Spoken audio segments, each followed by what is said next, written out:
but I think nowadays you've got so much opportunity to get your stuff outside. A very renowned brand studio to actually going over to skateboarding. When you do what you love, you know the saying, everybody knows it, yeah. Beautiful. Yada, yada. But I like that. When I met Simon for a chat, what I discovered was not what I had expected. A shy guy who just went for it. When it came to his passion, he went from his job as a graphic designer at one of Germany's top branding agencies to quitting that and starting his dream job as a skateboard designer for some of the best skateboard brands in Germany.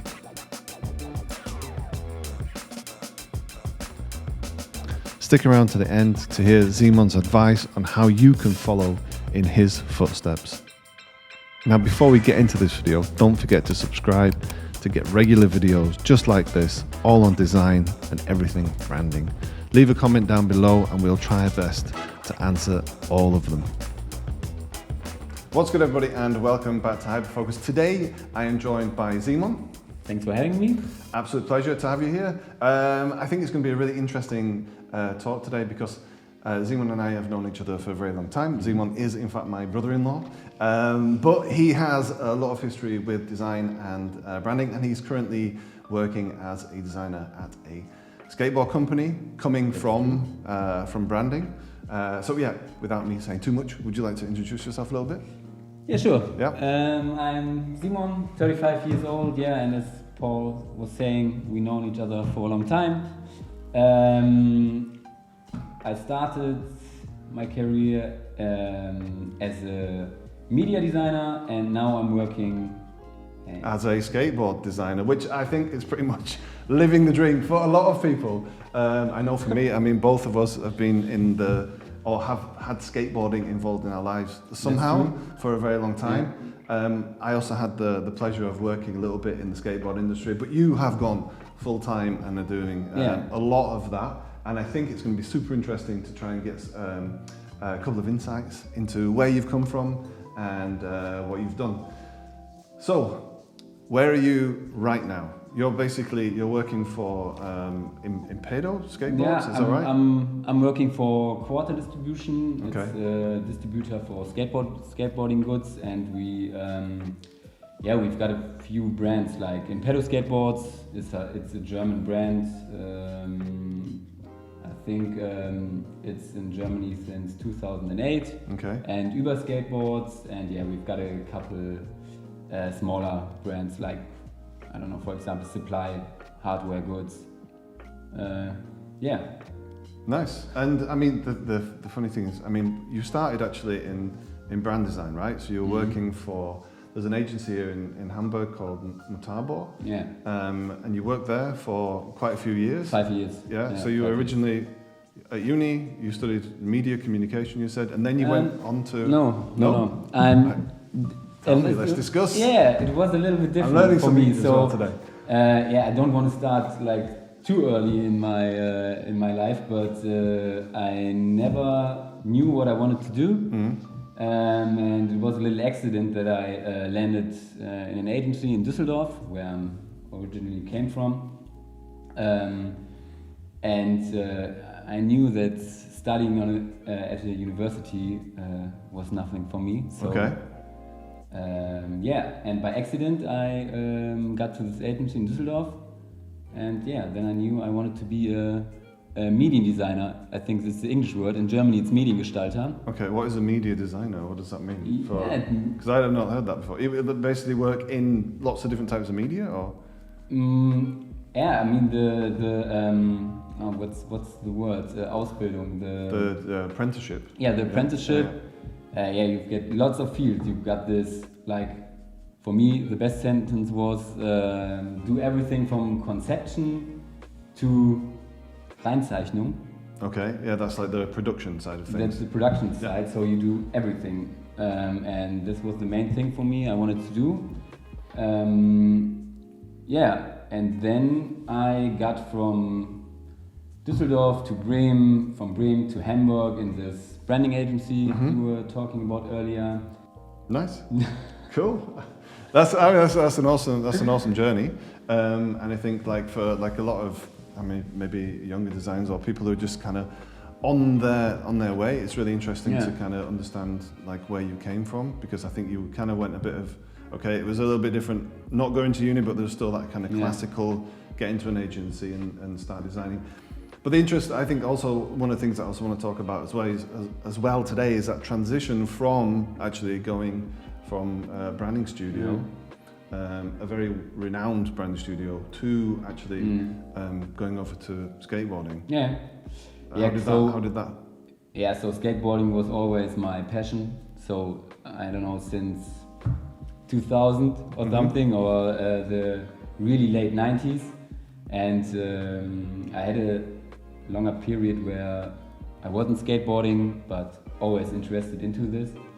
And yeah, and the good and bad thing from this brand agency was they didn't let me do what I wanted. So so yeah, I started to do my own stuff and just was reaching out to different skateboarding companies. And yeah, I mean, it wasn't really work for me, because when you do what you love, you know the saying, everybody knows it, yeah. Beautiful. Yada, yada. But I like that. And one guy wrote me back, and I did a few designs for Uber skateboards and Impedo skateboards. And yeah, the guy needed a graphic designer anyway, and he was asking me, I don't know, right away if I wanted to work there. And for me it was always like, don't want to move from Hamburg to Berlin. But yeah, then I moved. And you actually, like, I think that's also, I think like maybe a little bit of an insight. How did you get the attention of these skateboard companies? Did you knock on their door? You say, hey, I'm here, I'm a designer, I want to work in skateboarding. You know, what was the kind of process there? I just started making or designing skateboard graphics. And for then, free? Like in your own time? Just for me, I did like, what I was up to. I don't know, when I got an idea, I just did it for myself, did a little mock-up, and then I was thinking, I wanna do that. Nice. I only want to do that. And then I don't know, I searched for German brands, and yeah, I came to Uber, and I knew Uber from before, and I said to myself, I got an idea. Yeah. I'm making a design for Uber skateboards, and then just via Instagram, I reached out. That's cool. So I suppose I'd say, if you want to get noticed, you can't always wait to be asked. Just go out there and do stuff for free, like you said, and just put it in front of people and say, hey, look, I'm willing to be a part of what you're doing. Here's the proof. So that's pretty nice. Actually, one thing I would like to bring to the table, because it's a little bit later in the day today. Let's have a beer, shall we? Yeah, okay. But actually, sure. What I'll do is maybe whilst I grab the beer, you could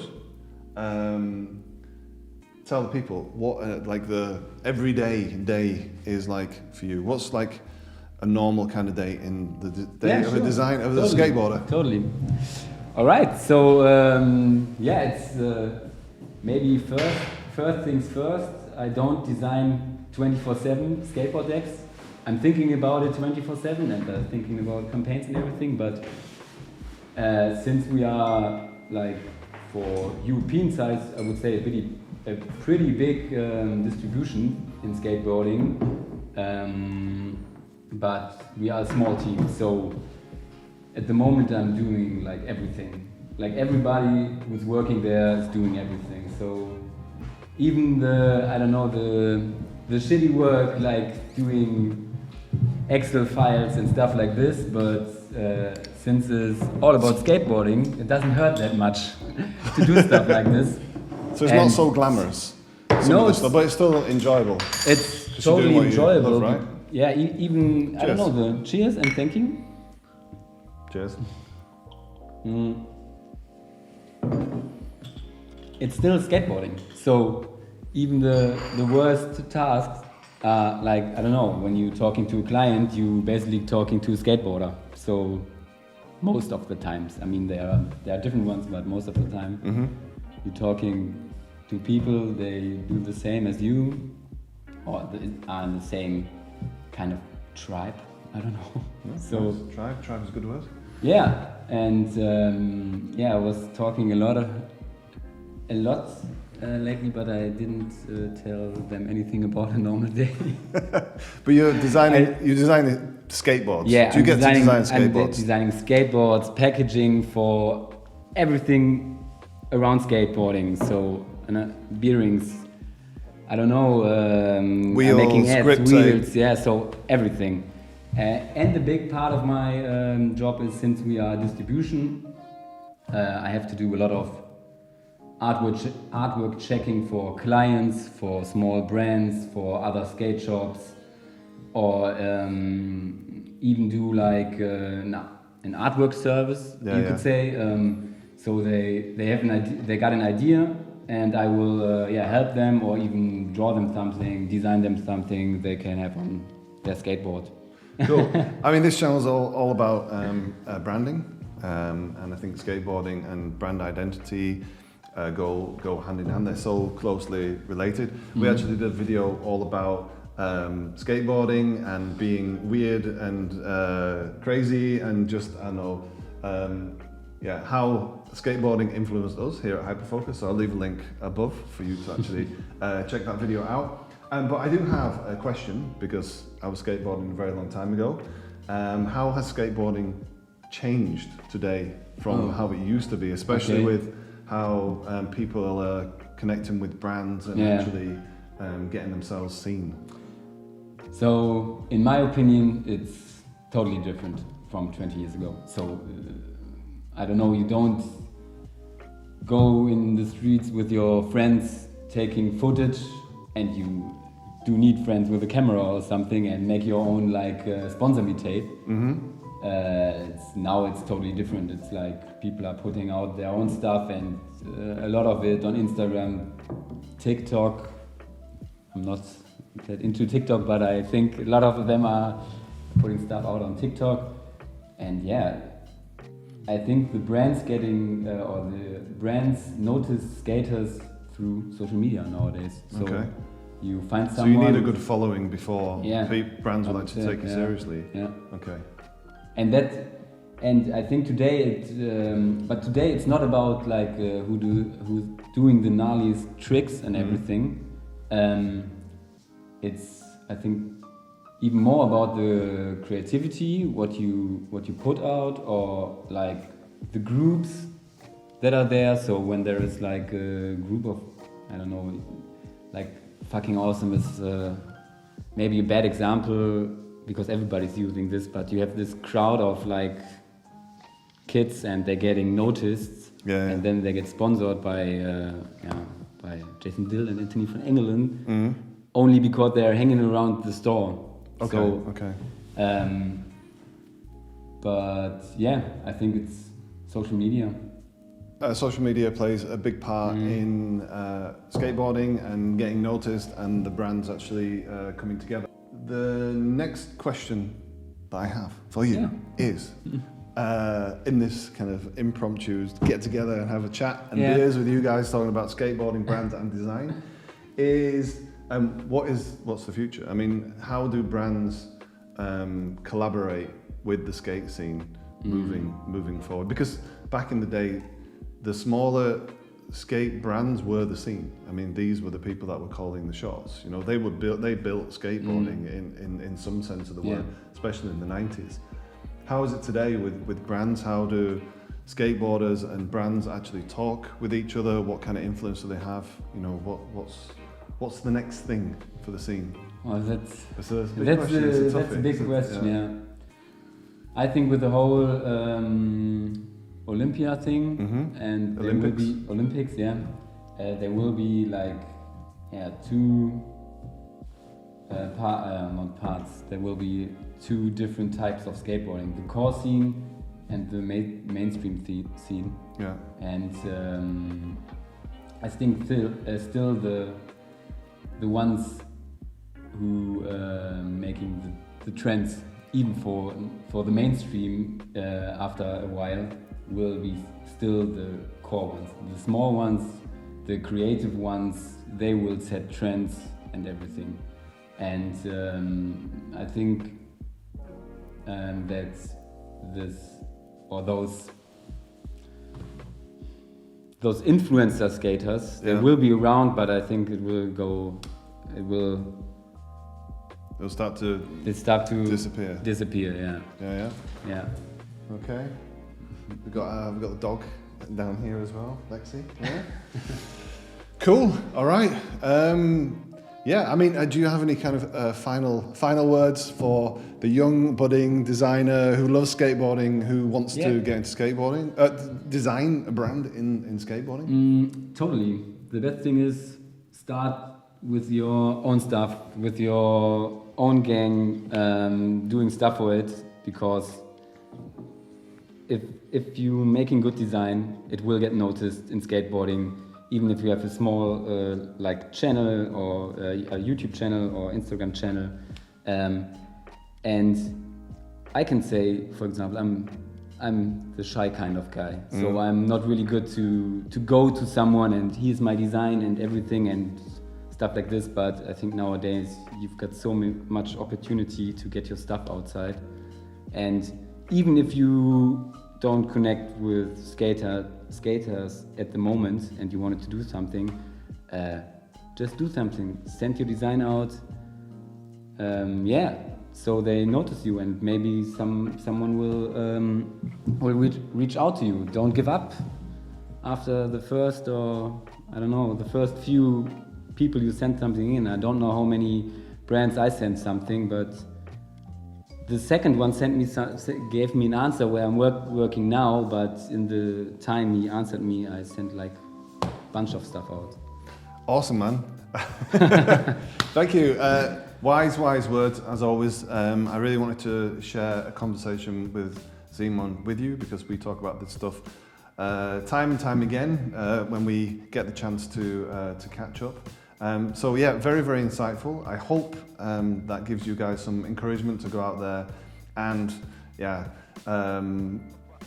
put your work out and kind of try and talk to the people that you want to talk to, and hopefully you get noticed. Don't be disparaged. Don't give up at the first hurdle. And don't care what others say. Yeah. So I mean, Simon is a prime example of it can work. Yeah. So thank you very much, as always, for joining us on this episode. If you have got this far in the video, don't forget to like it. It really helps us to continue to make content like this and grow the channel. And if you are not already, it is an absolute shame, but you should definitely subscribe. Again, that also helps us to grow the channel. And as always, we will see you in the next one.